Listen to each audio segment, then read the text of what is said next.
been trapped inside this heart of mine.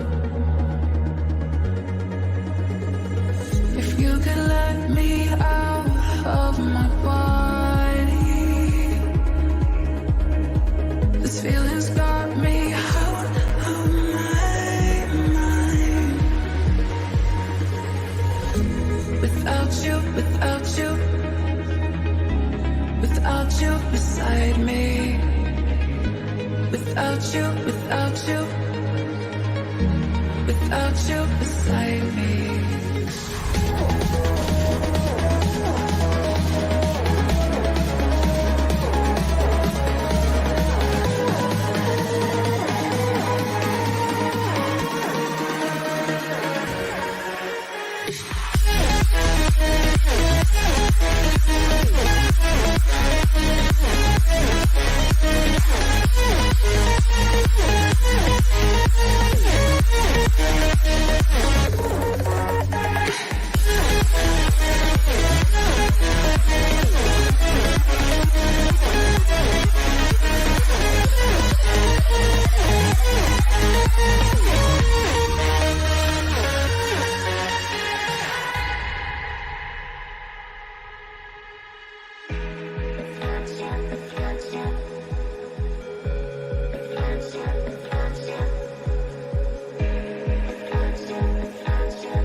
What's going on, everybody? We are back for rapid Fire Wednesdays, where we do rapid fire features, rapid fire fun, rapid fire coaching, and rapid fire content.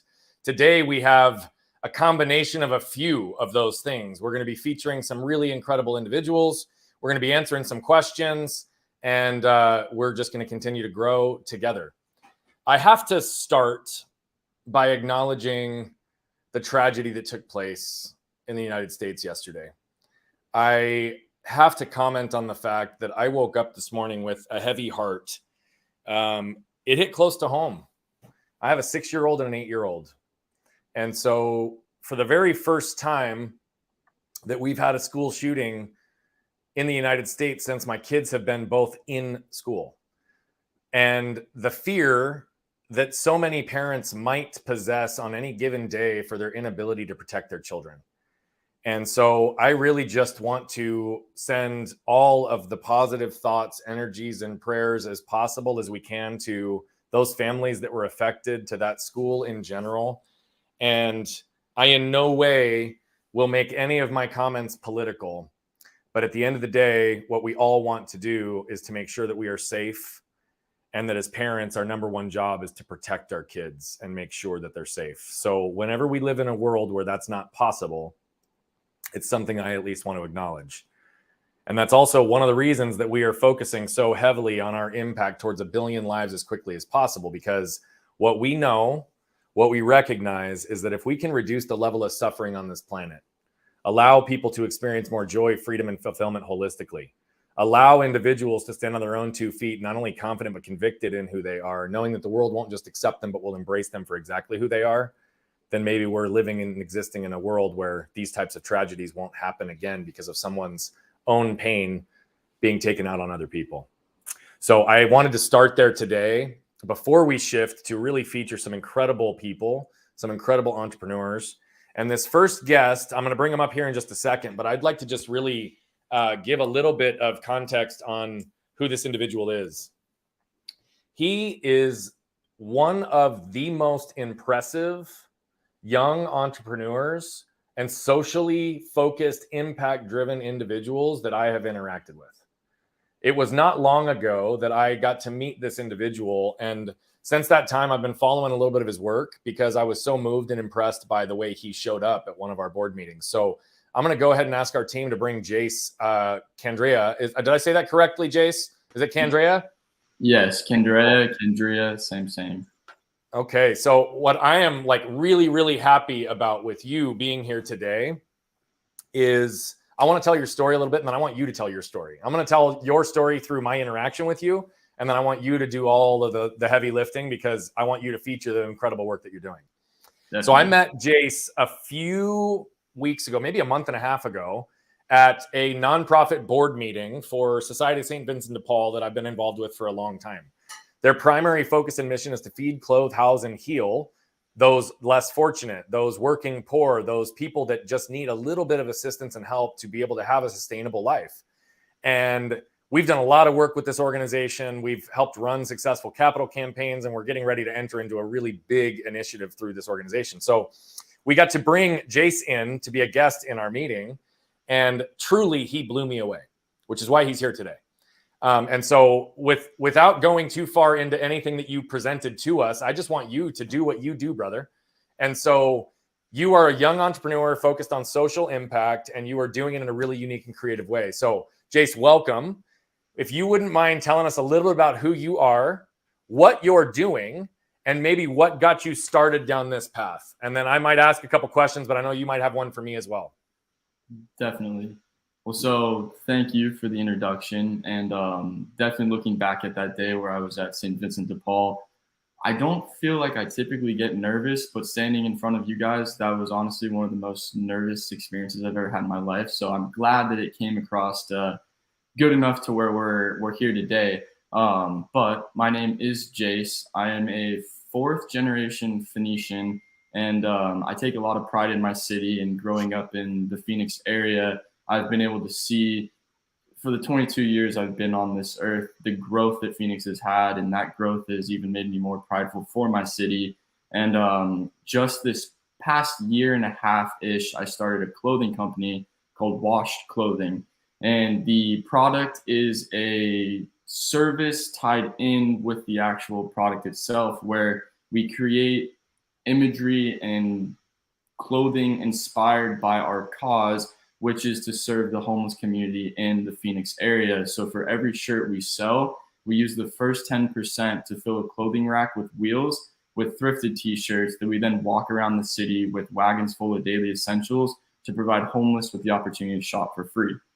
This all started, my call to serve started back in high school, where I was a senior, and my senior project was to go out and serve. And I was able to go and serve at St. Mary's Food Bank. And that day honestly changed my life. I've never had the experience to serve somebody in that setting. And honestly, the way that I was able to serve was so impactful, even though nothing I was giving was of my own. And so that day I went home, I told my mom, I was like, I think I could do this probably the rest of my life. It gave me so much fulfillment, so much joy, excitement. And flash forward 3 years, I'm a senior at GCU, and I came up with the idea for Wash. I went home that night that I came up with the idea. I made the Instagram, I bought the domain, I posted the first picture.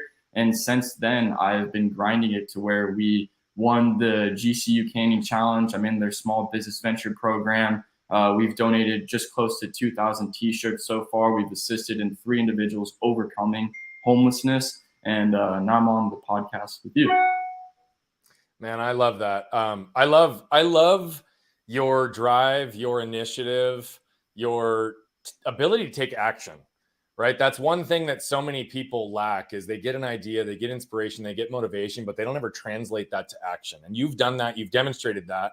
And part of the reason I wanted you on today is because first of all, I was age shamed for a long time in my life, right? I was doing things at a big level, and I wasn't able to actually feel like I was good enough or capable enough, because I was always reminded how young I was and how much I had to learn and what I still needed to do.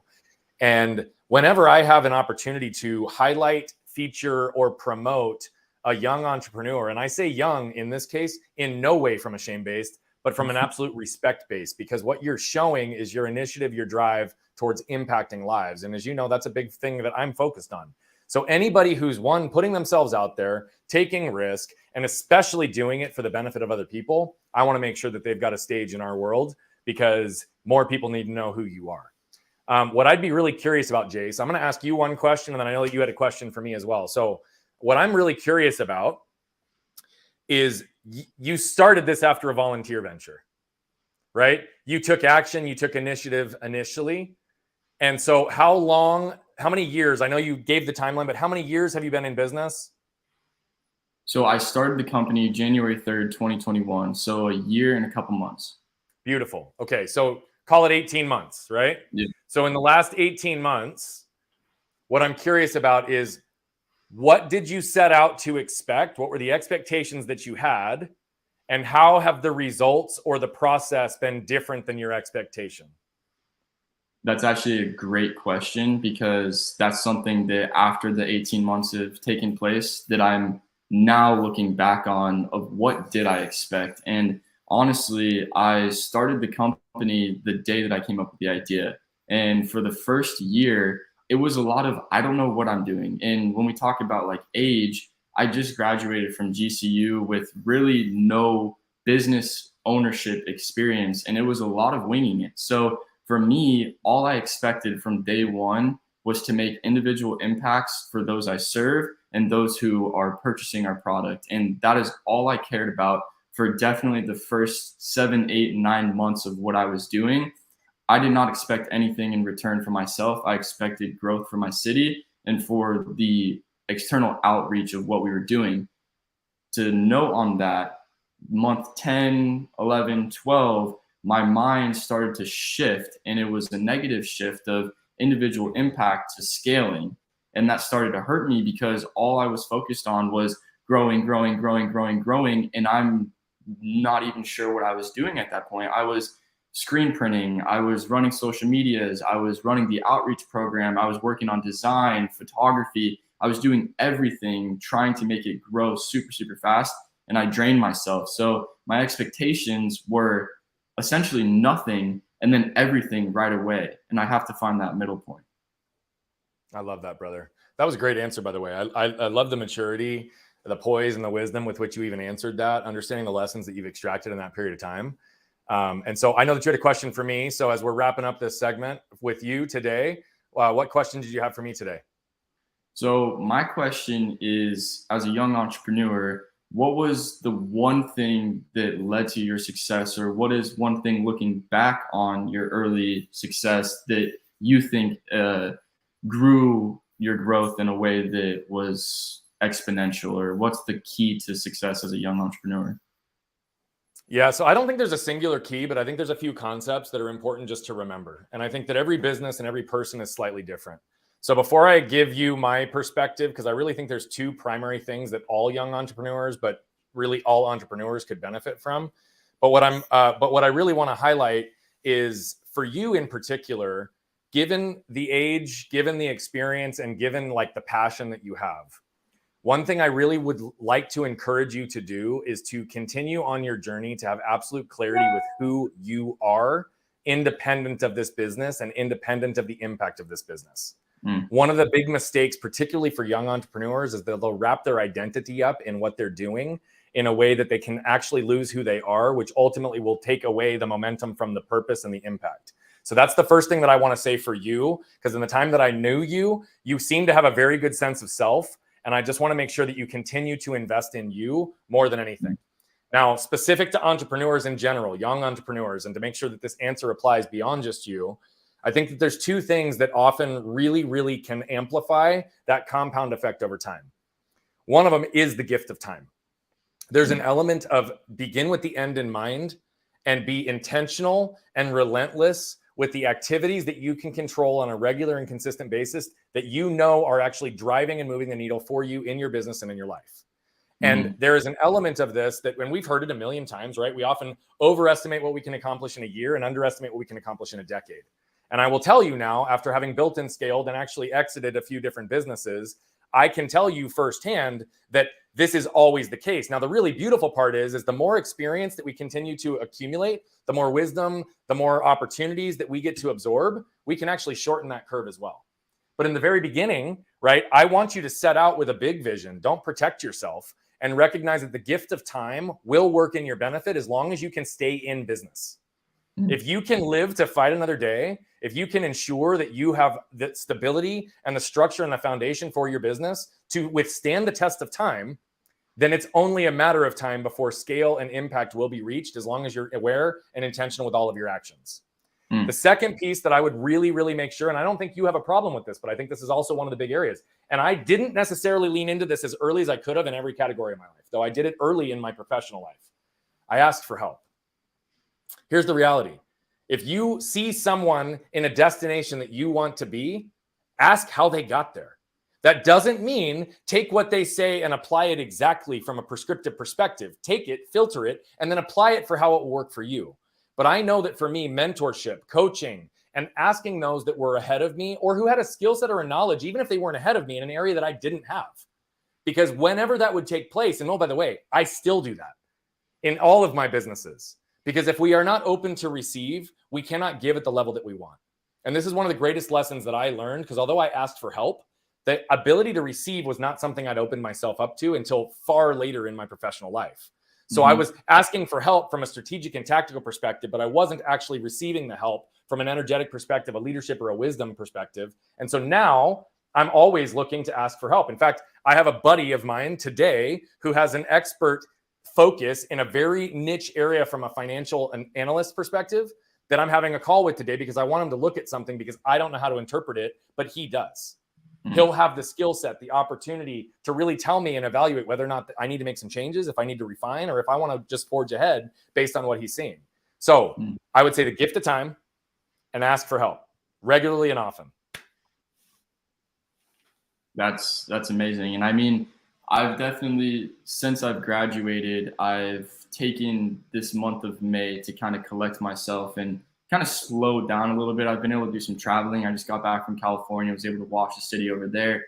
And I've been able to, in the past month, talk with a lot of inspirational people who are professionals in the field and who have done it. And everybody talks about how to build your own personal advisory board. And everybody is telling me that you can't do it alone. You need help, but you have to be willing to take that help. And that's something that I'm really, really learning. And everybody that I've talked to, that's literally point 1 or 2 is you need to have your personal advisory board and then time. My other question, I'm glad you kind of hit on it without hitting on it, is I had a guy telling me, he said he never for his businesses looks for 5x growth per year. He looks for 30% growth over a 10-year span. And by that point, you have a bulletproof company that's never going away. And what you said reassured that as well. And I've been living by the quote the past couple months of the man who moved the mountain started by moving small stones. And this stone that I'm carrying, I hope really does turn into a mountain one day. I have no doubt it will. And I will tell you, Bill Shover, who's a really well-known man in Phoenix, if you don't know him, don't understand his legacy or the impact he's had, research him. But he told me something early in my career that has stuck with me. He said, there's no limit to what one can accomplish as long as they care not who gets the credit. And I believe that you're somebody, as long as you recognize that you can bring in the people and have them help, then that would be beautiful. So Jace, where can people find you? How can they support you? Is there a website? I know that your IG handle is @washed_clothing, but how can people support your initiative, and where can they find you to give you advice so that you're willing to receive it?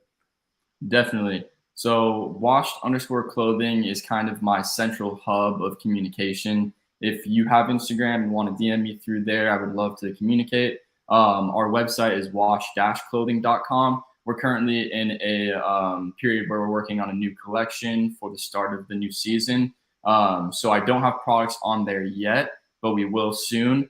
My email, if you'd like to contact me, is kendrea.jace@gmail.com.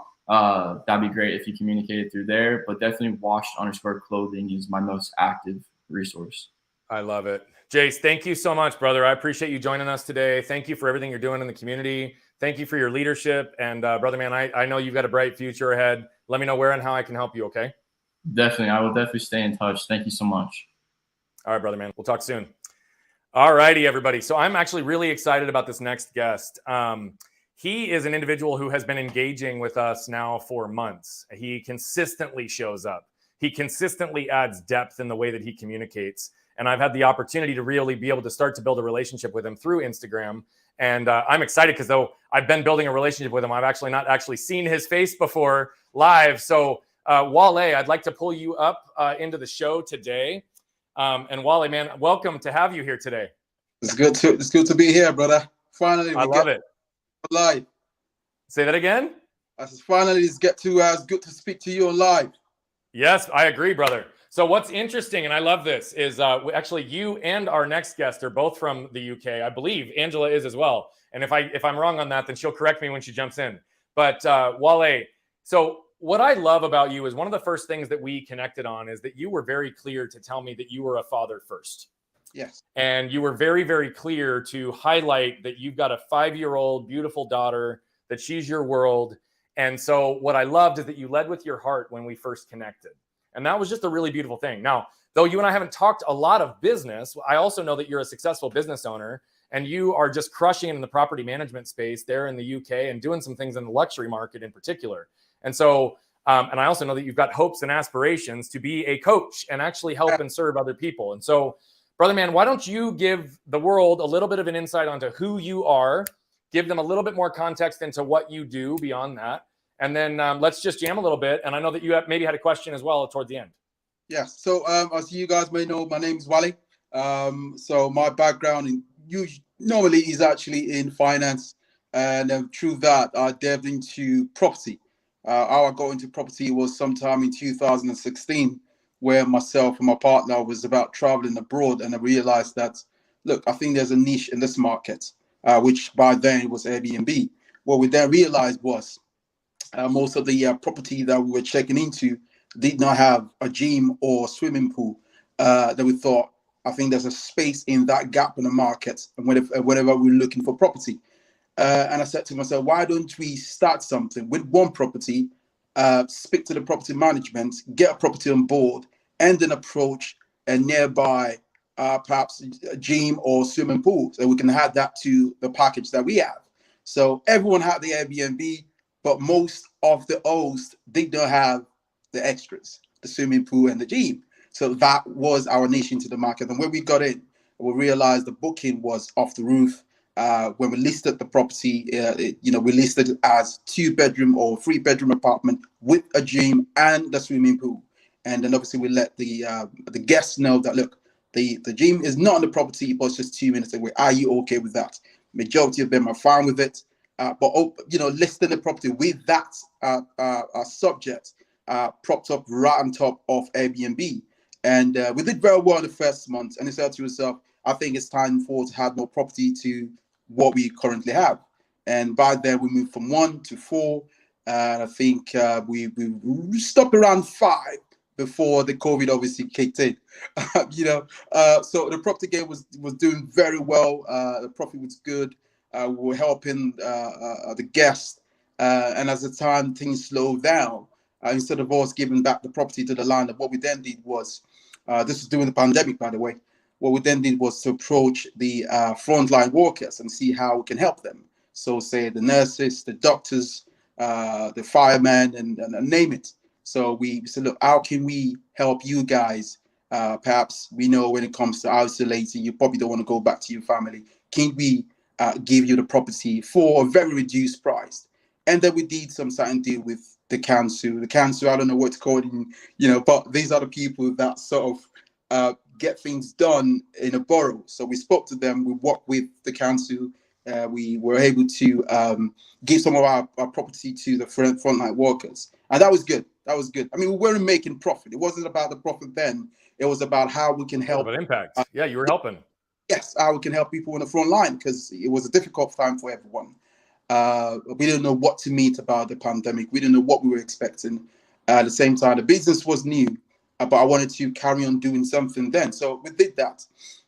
And that was good. Aside that, again, being a father, juggling the property business, and then being a stay-at-home dad, and never missing a day of my daughter's life, and that's just who I am, I would say, and it's a beautiful thing. And when I reached out to you, I guess it was somewhat me trying to pivot to, okay, I've done this bit. I still want to carry on the property. I understand the game, but I do know I want to do more. I want to give more.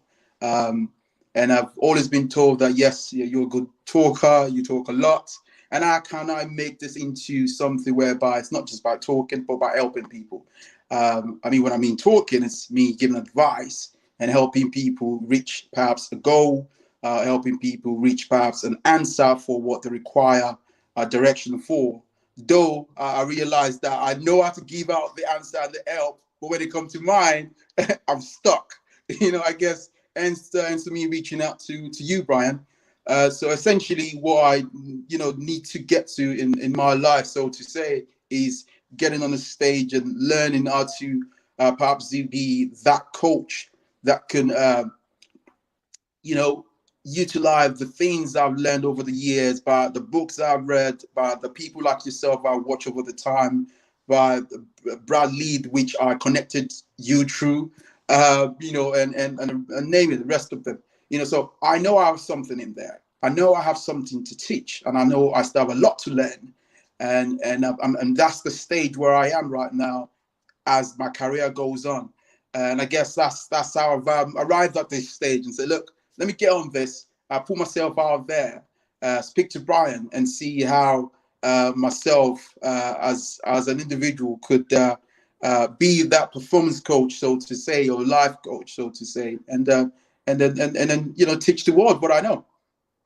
I love it, brother.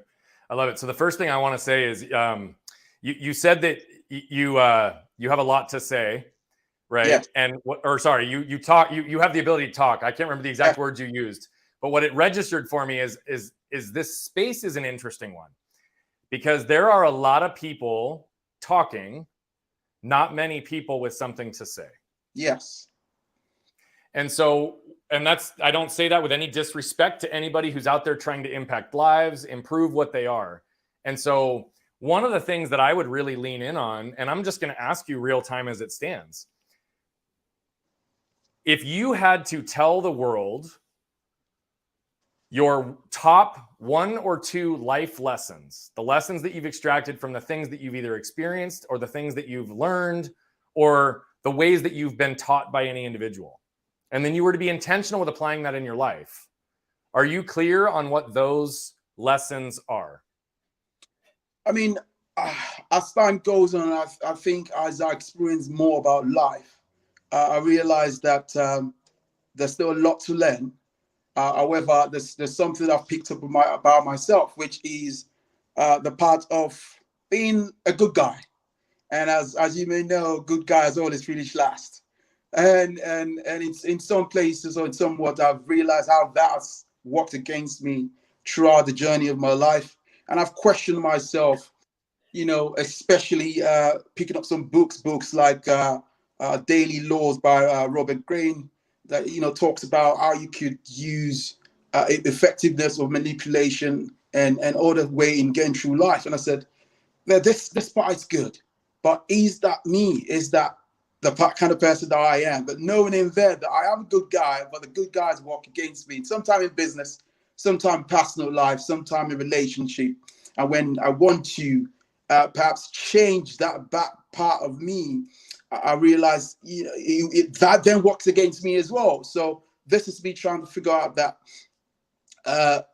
as again a nice guy, what exactly do I stand, and where exactly do I stand when it comes to in the society, if that makes sense? You know, is there still something out there for good guy, or do you have to follow the crowd by being the manipulator to get what you want? And it's, again, as they say, that you can manipulate things in a good form.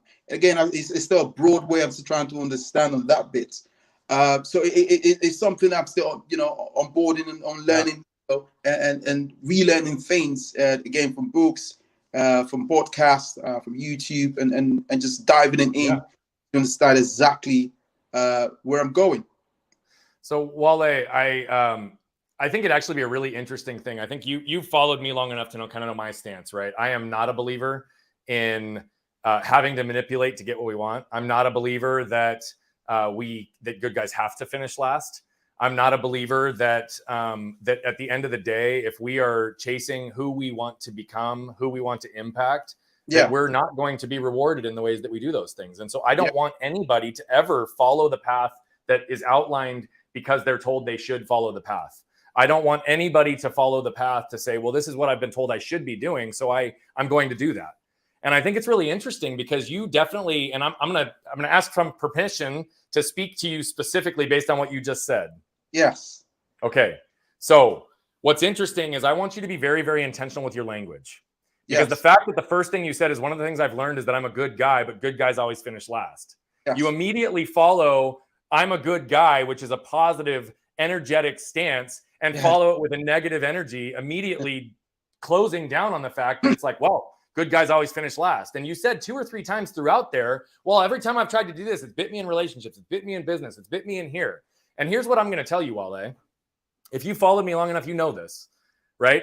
I don't think that has anything to do with being a good guy. I guarantee you that that's connected to an emotional trigger, behavioral pattern, or environmental condition that's actually put you into that situation where it's repeating the same pattern and path. And so one of the things that I would actually say to you is be very intentional with your language. Because what if you were actually able to create, and what if you were able to build a platform to be able to demonstrate and show good guys how good guys can always finish either equal or ahead? What if you were able to take your lessons and the areas that you've been burned, the pains that you've experienced as a result of it, and clearly the armor you've developed on the outside of it, protecting yourself, saying good guys finish last, and instead you use that for fuel to be able to show others a path that they can walk so that they can live authentically to who they are and don't feel they have to change who they are to become someone they're not because the world told them they need to be that person. And so for you, my friend Wale, I'm just going to say, as I speak to you, I'd love to follow up with you, obviously, after this call to give you something a little bit more specific. But I actually think it's really interesting because as I listen to you, I think there's a huge energetic connection for you to be able to build a platform that's built for good guys to succeed. I think it's about time. I think it's about time, and you might be the right person to do it. And so do you have any, we're going to wrap up here in just another second. Did you have another quick question for me, or do you want to just jam later? I think let's jam later because, again, I think as I said yesterday, This was in a rush, so I didn't really get things in order. But I think it's all right, Wally. It's perfect. You showed up perfect, brother. It was amazing. I loved that you showed up as the good guy that you are. I love that you showed your heart. I love that your initiative and focus is to be a father first and to build a platform to really be able to show people how to be who they are and not have the world tell them that they're not good enough. I believe that you're going to be able to live into that, show that to the world. And man, I want to help you however I can on that journey. So he is at Wale Lux on IG. How else can people get a hold of you if they're in the UK? They want to rent one of your phenomenal properties. How do they get in touch? Yes, you reach me on my email. That's my business email. It's the Wale at zlps.co.uk. That's Wale at zlps.co.uk. And obviously that's my website on the screen as well. I love it. I love it. Wale, thank you so much for joining us today, brother. Brian, it's good connecting with you. Cheers. We'll talk soon, my friend. All righty. Wale is just an incredible human being. I love the lessons that he was able to extract. And I would actually love to see him break the mold of this idea that good guys finish last. Let's change that dynamic. Let's focus on collective impact together and go from there. All right, our last guest today, I'm really, really excited to have. Angela Little is just an incredible human being. We had her on one of our other live shows, have gotten the opportunity to communicate with her back and forth a little bit through social DMs, getting to know her. She is a fierce advocate for women's rights, passionate about health biohacking, which is another area that I spend a lot of time, and believing that when we combine the right business strategy, the correct mindset, and physical health, we can achieve everything. I'm going to go ahead and pull Angela up right now. And as she's coming onto the screen, something that I really want to comment on is we didn't talk about this on our last live show. Angela, how are you? I'm really all good, those bodybuilding you? trophies behind you. Whoop, whoop. Yeah. So yeah. She also was a competitive bodybuilder and has just this incredible view on life. So Angela, welcome to the show. Could you give people? Yeah. I've loved your energy. I loved your connection. And so it was amazing to be able to get you back on. And I know that we had a last minute little move with you. You were supposed to be with us on our Friday show and we brought you in here. And I'm just so grateful that you were able to pivot because I really wanted to visit with you today. It's not a problem at all. No problem at all. Amazing. Happy to be here. I love it. Would you let everybody know a little bit about who you are and what you're up to? Because you're doing some really incredible work with the $1 Million Mastermind and Strong Women Fitness. And you just did this incredible book initiative. So could you give the world some context as to what you're working on and who you are first? Right. Okay. So I've got a couple of different businesses that I'm doing. My love project is, as a former competitive bodybuilder, I went into coaching women, just focus on women in the weight loss region.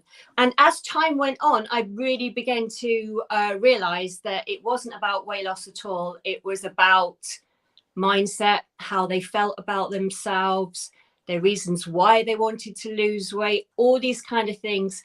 So the more I got into the coaching side of it, the more I realized that this was the thing that really interests me and the patterns of behavior.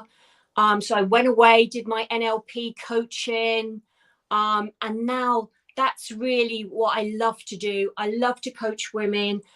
We talk about, first of all, getting to know themselves, who they really are, who they want to be, not necessarily people in business, but really getting to the bottom of, you know, what their core values are, learning to trust their intuition, becoming the person they want to be. You know, it kind of like followed my own journey of how I just, you know, discovered it. And I spent quite a long time in other businesses and things, really living into what you kind of know as masculine energy. You know, I thought it was all about the grind, all about the hustle. But when I really sat back in and engaged my feminine energy, you know, learned to trust my intuition and learned to really be me, then the magic started to happen, Brian. And now that kind of, I felt really, I think working in the feminine energy, it's where you want to live. It's actually the joyous, happy part of who you are, and sitting back into that. And so now I do a lot of coaching on what I call feminine leadership. And all those kind of things. And I just love it. I just read about it every day. I talk about it every day. I bore people to death. No, I don't. Hopefully not. But I just really kind of live by it. And I just feel like it does. I try and model it as well. I've got 4 children and a grandchild. So I really try and live by what I promote. And also there was one other thing that I've done recently, Brian, which I think we spoke about last time, didn't we? We did, yeah. I partnered up with a fellow entrepreneur. We met at a business event a few years ago, and we put a book together, and it was called The $1 Million Identity. And it was, we got a collection of established entrepreneurs together, put them all in one book. And we took the book to USA Today and Wall Street Journal bestseller list. And we actually we kind of topped out the charts. We did crazy stuff with it. We got it to number 2 on Wall Street Journal, and did all sorts of stuff with it. And that was an amazing project that I worked on, and we're doing it again. We're doing it, obviously new entrepreneurs, different entrepreneurs, and these entrepreneurs will be talking about $1 million proximity. So basically what we're doing now, who you're spending your time with, what it's like to be in the room with amazing people and the stories that are collected. So we're putting all these entrepreneurs together, and they can talk about their business. And and that should be launching later on in the year. And if people want to jump on this book and be given this opportunity, hit me up and I'll tell you all about it. Well, I'm going to continue to learn more about it. I love that you featured one of our mutual friends, one of my good friends and mentor, David Meltzer. I know he's a part of the first book and initiative, and couldn't be a better man to be included in that first initiative. So congrats on all of your success. What I love, Angela, is how you are able to really identify that the greatest blockers for the women that you were working with primarily had nothing to do with the food or the exercise. No. Right. And that's something that we find in so many elements in the work that we do with the world's highest performers across the board. People think it's because of the wrong strategy and tactics, the wrong diet, the wrong exercise program, the wrong whatever, right? That those are the things that keep us stuck. But inevitably they are not.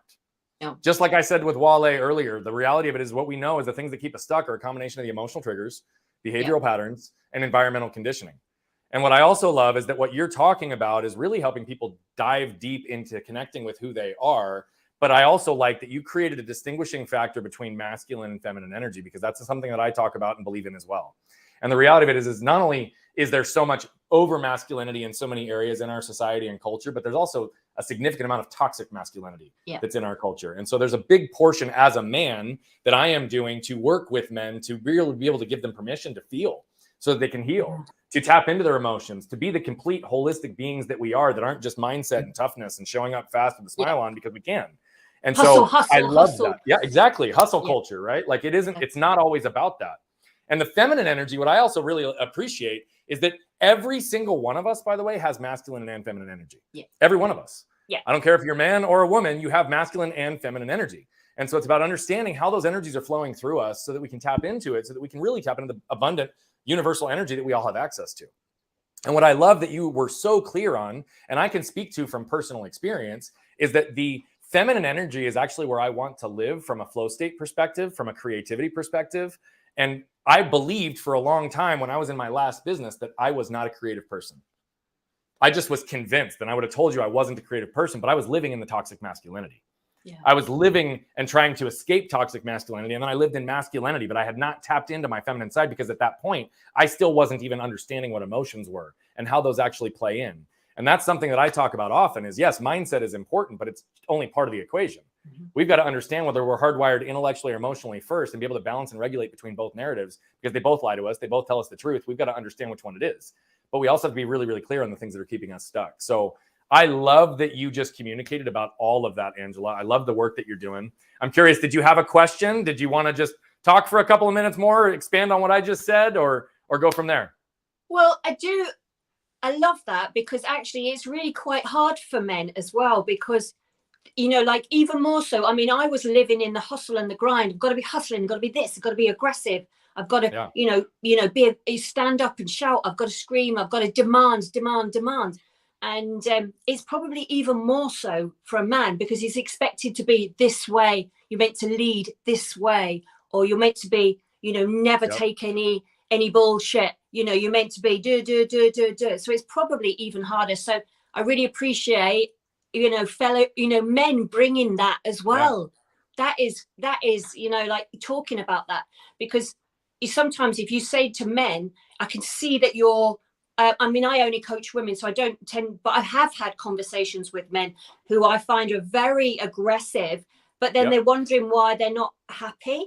And if you try and sort of say, this is where it would be nicer, comfortable to live. If you think about all of these things and apply these tactics to your life, yes, you do have to step into the masculine energy sometimes, to get things done, to set those goals and to move things along and achieve some things. But you don't have to live there. That's the difference. That's the beauty of it. You don't have to live there permanently. Yeah. You're exactly right. And that's something that, for people who've followed me or have consumed some of my content, know that I dealt with a deep level of shame. And as a result of it, I also had a deep level of anger that I dealt with for a very long time that I didn't even know was there. And so it definitely created that divide. And it definitely was an area that created damage in my world that I've had to create repair. And it was impossible for me to tap into the creativity, the joy, the freedom, and the fulfillment when I was existing in that negative energetic space that was really dominated by masculinity and toxic masculinity. Yeah. So I love the way you talk, Angela. I am so grateful that you were able to pivot and join with us today. We'll have to have you back on again on one of our other shows to continue more conversation. And I know that we will be talking soon. So I see that you've got your at Angela Francis Little up there. Your handle is on the screen. So if you guys want to connect with her, please do that. Website, you can go to strongwomenfitness.co.uk and $1 Million Mastermind. It's now on the screen. So if you want to connect with Angela, get some help and understanding on tapping into who you are as a strong, confident, kind, compassionate woman, she can help you on your path. And so by all means, thank you, Angela. We will talk soon, okay? Thanks, Brian. Loved it. Take care, my friend. Bye-bye. All right, everybody. So as we wrap today, it's actually really incredible that Angela just talked about that, especially for men, because that is one of the areas that we have recognized is a big need in our society, is a safe space for men to be protected, to be safe, to be seen and understood, to be connected, and in a container where we can actually unpack from a position of vulnerability the things that are keeping us stuck, those emotional triggers, those areas where we are creating damage, those areas where the patterns continue to repeat. We have now had a couple of men's groups actually take off. We're in the process of actually launching another one in June. So if you are interested in learning more, you can shoot me a DM. You can shoot me a text at 602-704-5189. Or you can go visit the website that was just up on the screen, nolimitsus.com. So if you're interested in learning more, now we have a men's group particularly. We also have a hybrid group with men and women so that we are tapping into both the masculine and the feminine energy real time to be able to help unroot what's actually keeping people stuck so they can move forward. Through this, we also are going to be creating intentional alignment, giving people the ability to begin with the end in mind and structure their world and their days so that they are doing the things necessary to drive towards who they want to become and who they want to impact and the things that they want to accomplish. If you'd like to learn more, again, go to nolimitsus.com. Shoot me a DM, email me at brian@brianbogert.com, or text at 602-704-5189. Thank you so much, Jace, Wale, Angela. I love how all of these things connected today. Wale talking about his inability to be a good guy because they finished last, closing and ending on toxic masculinity and how we can all lean to be more holistic versions of ourselves. And we began with an absolutely light, bright, shining light in Jace Candrea, who is impacting the world already as a young entrepreneur. For everybody who tuned in on Rapid Fire Fridays, we will not be doing Instagram Live this Friday. I said Rapid Fire Fridays. I meant Rapid Fire Wednesdays. But we will be live next week, and I'll be on location in a special spot. So tune in. We'll have more incredible guests next week, and I cannot wait to continue to serve and impact all of you. If you've got questions, if you'd like to join as a guest on the show, if you want to be featured, have some fun, think about some content, or be coached real-time live, let us know. Till next time, be great and be you.